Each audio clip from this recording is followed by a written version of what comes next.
would like to tell you a story. A story about the Snow Queen. Not the one you all know about. Not cold, not evil. A different one. This is a story about a woman who had a dream. A romantic one? Of course. With some magic, for sure. Would you like to know how it happened? Welcome to the making of the Snow Queen Waltz. Well, first of all, I would like to apologize for our accents. You could hear that English is not our first language, not even second. It's actually the third one for me, and I think it's fourth one for you. I stopped counting. Yeah, so if you don't understand something, you're welcome to hit that subtitles icon or closed caption. So, the story about the Snow Queen. Do you remember how it all began? Actually, I do remember it quite well. That was one of my regular days when I had to study and teach. I played a lot of Bach. I was listening to Rachmaninoff's Preludes and Concerto. And the same night we went to the recording studio and you were preparing the recording equipment as I was improvising on a keyboard, as I usually do. And all of a sudden the song just came to me almost entirely, from the enchanting and fragile intro sounding like a music box to the powerful tango-like chords. And it sounded like it was from a fairy tale. I really liked it. I remembered it the next morning. In fact, I kept playing the melody the next morning until the lyrics started coming. But usually the lyrics never come in one piece, so I got stuck with the second verse and really needed your help. And I was driving home after work as usual, and I called you and asked how are things, and you told me I wrote a tango song. And I was all like, wow, after all these years that I've been asking you to write a tango song, you finally did. And then I arrive at home and you play and sing this song to me, and I was all like, wow, again, because it was something different. It was really difficult to classify. It wasn't jazz, it wasn't classical, it was something else. It was more like theatrical musical, like Broadway style. I felt very inspired by the fact that we're going on touring together, and the stage felt like home to me. All of a sudden I completely belonged on stage. This is what I've been trying to convince you for many years, that you belong on stage, and you try to resist. But that was me accepting the new me and then creating those new melodies, because I also took a lot of vocal lessons, so my voice just was out there. And I was not hiding myself anymore. So that was the new person writing a new song for the new you.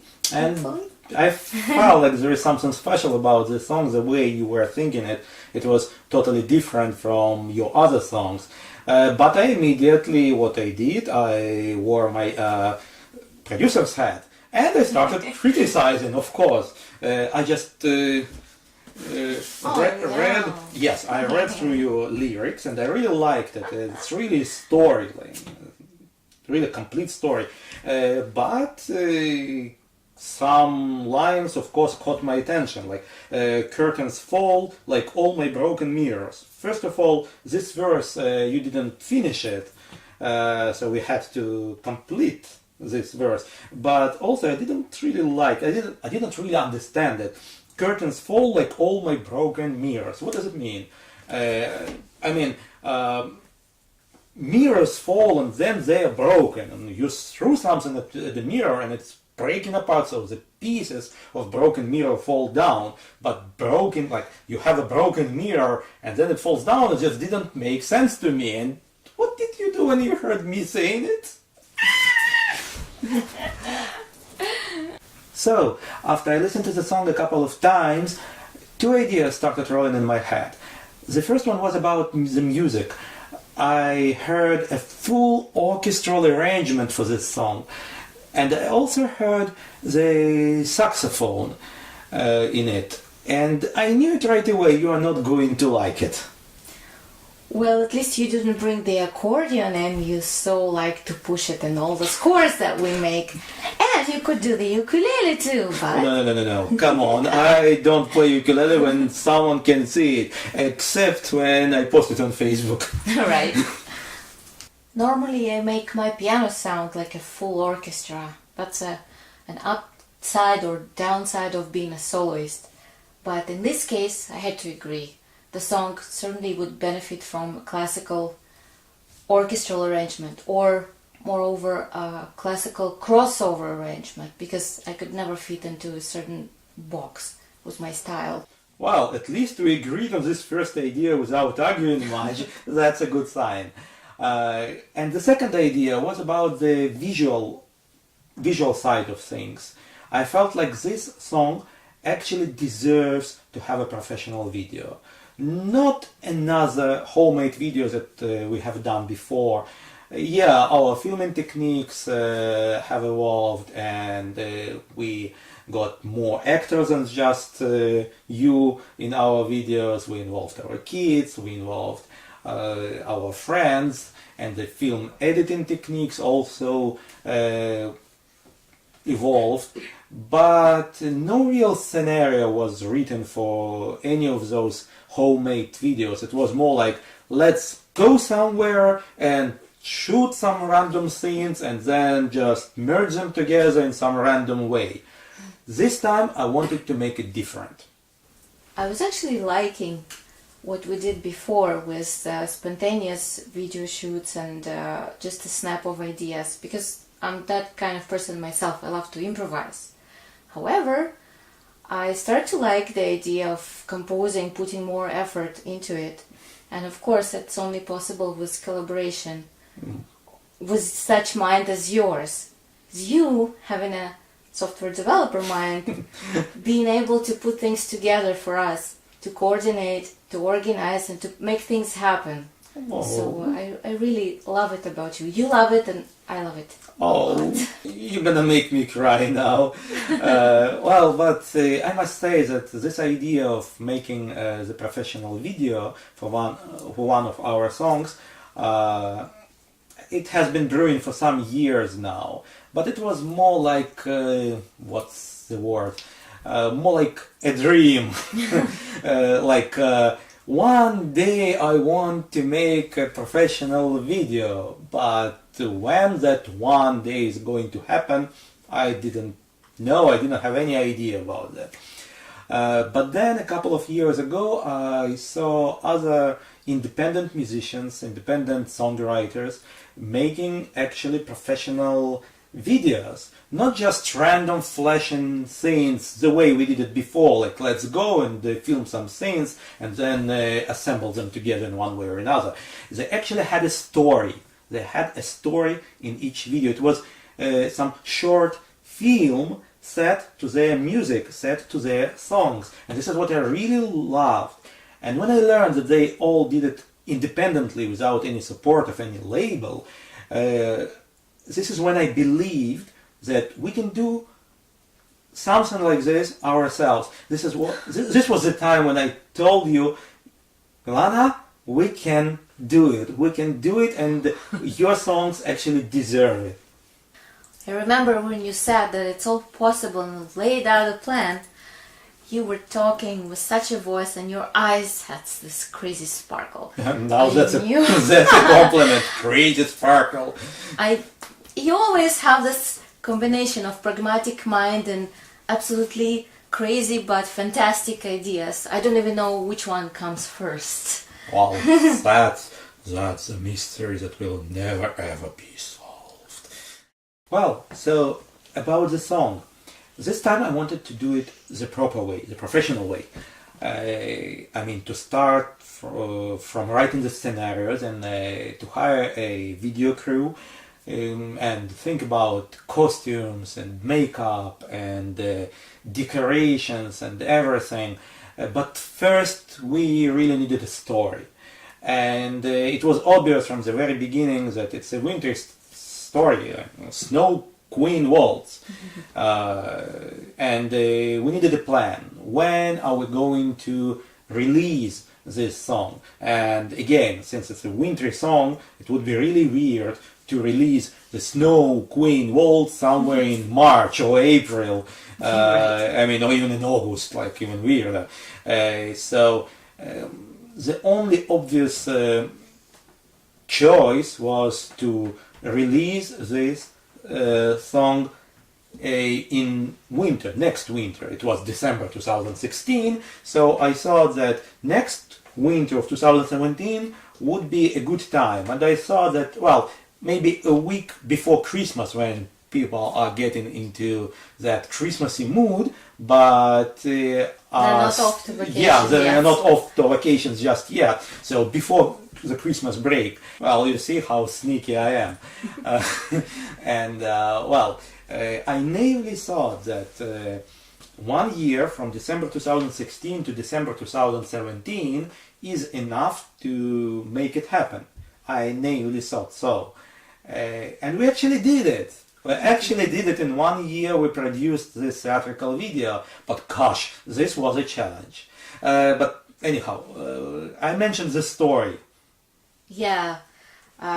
Writing down the story into all its details wasn't my strong part, but I immediately got the two images stuck in my head. For some reason it was a necklace being ripped apart over the keyboard, and then I saw those hands barely touching each other, just hands. And it's interesting, really interesting, how those little ideas trigger the chain reaction that leads to writing the whole scenario. For example, this necklace, actually, this necklace that's breaking apart, and those gems falling on the piano keys. I could see how it could be connected to the song, those words. All that snow we know so well will always have to fall, and I could see that those gems in slow motion falling on the keys like snowflakes. But where that necklace comes from?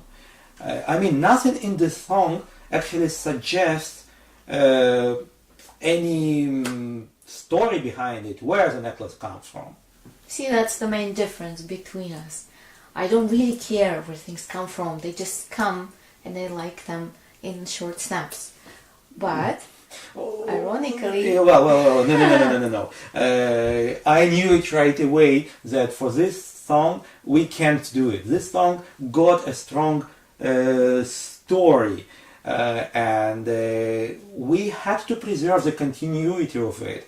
It had to be a complete logical story. It could be magical, it could be fantasy, but it could not be kind of not connected to each other. That necklace could not appear out of nowhere. There had to be a reason where that necklace comes from.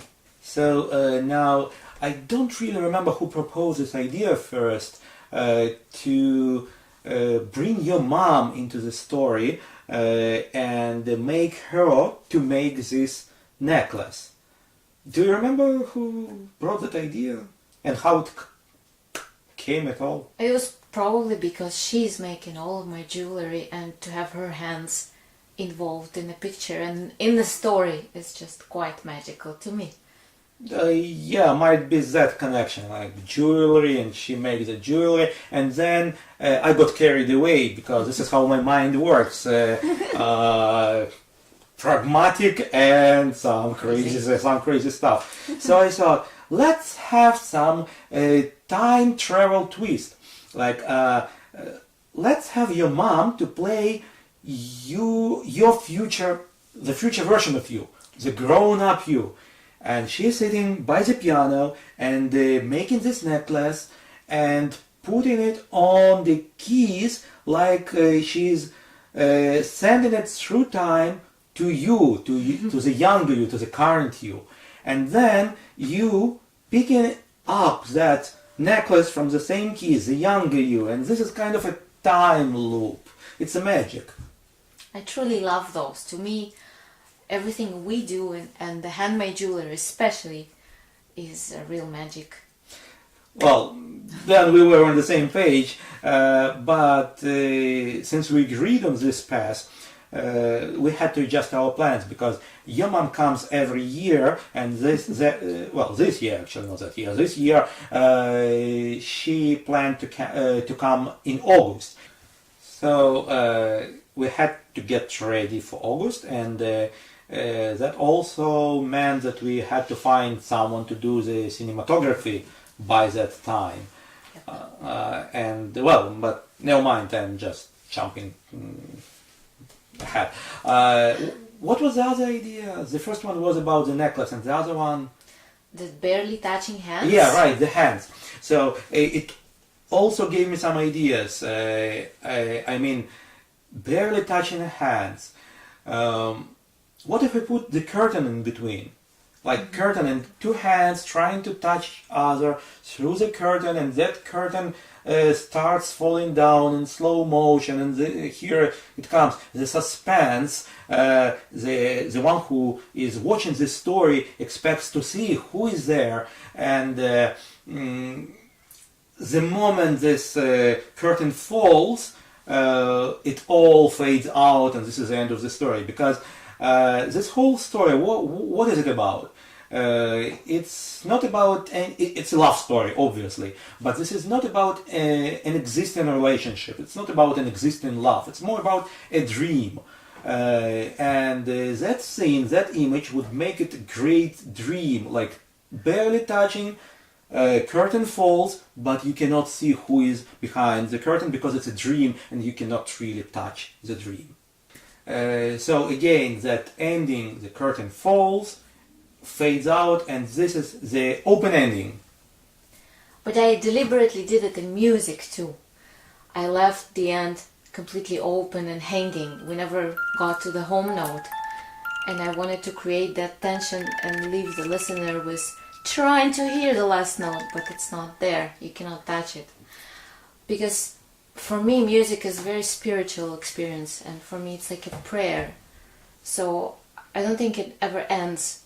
And the story, the love story, is not literal too. It's not a real love affair. It's more looking and finding your own muse inside the song. So. And I guess that was that moment when things started to fit together like pieces of the puzzle. Yeah, mm-hmm. That middle part, for example, the tango-like part where I heard the saxophone.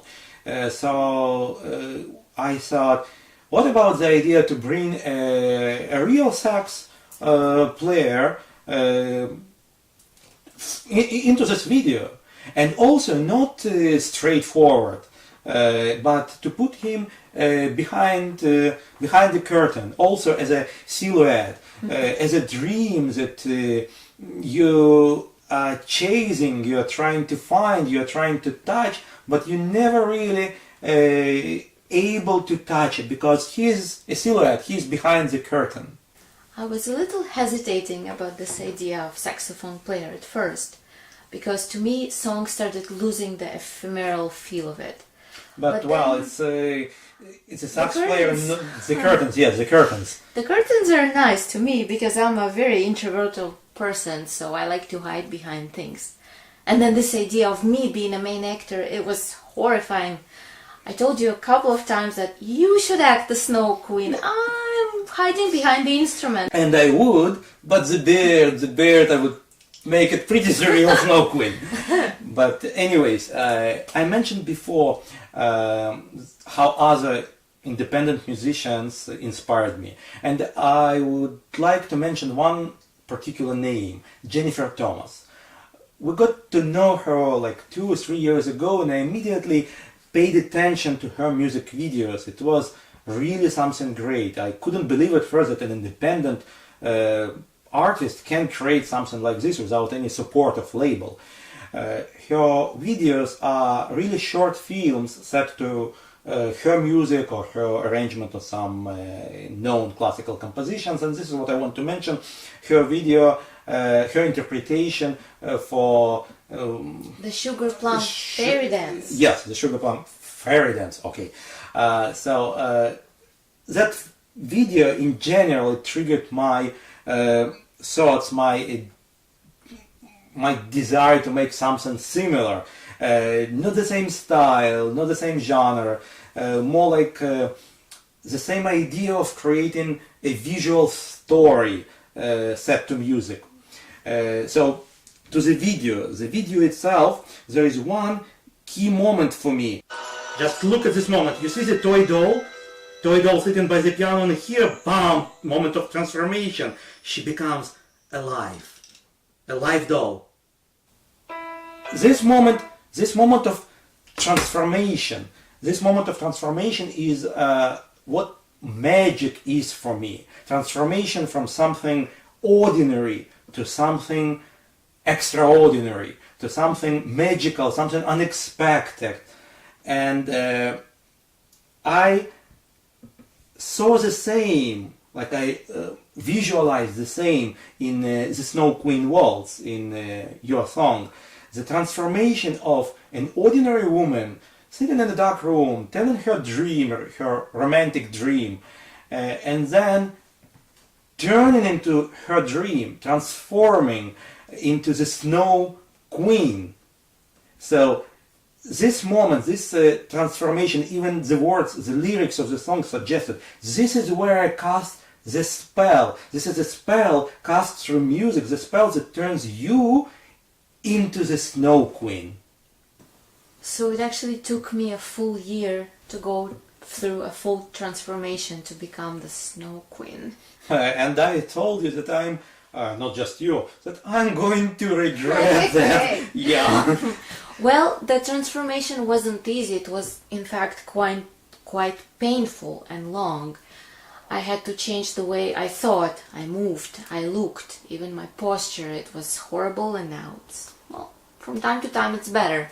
But also all the doubts and concerns, they were not part of this queen that I had to become. I had to hatch from my inner shell, and it was not easy, but I think I nailed it. Yeah, well, actually, when I saw the footage that we recorded in our big video shot, and I saw you playing the role of the Snow Queen, it was fantastic. Yeah, but anyways, I think we've talked a lot about how we conceived this idea, and how that idea started its transformation into something like more than the idea. And not to bore you, I think we'll wrap it up by now. And the next chapter in our The Making of the Snow Queen Waltz video will be the chapter about the main part of it, the music. See you next time!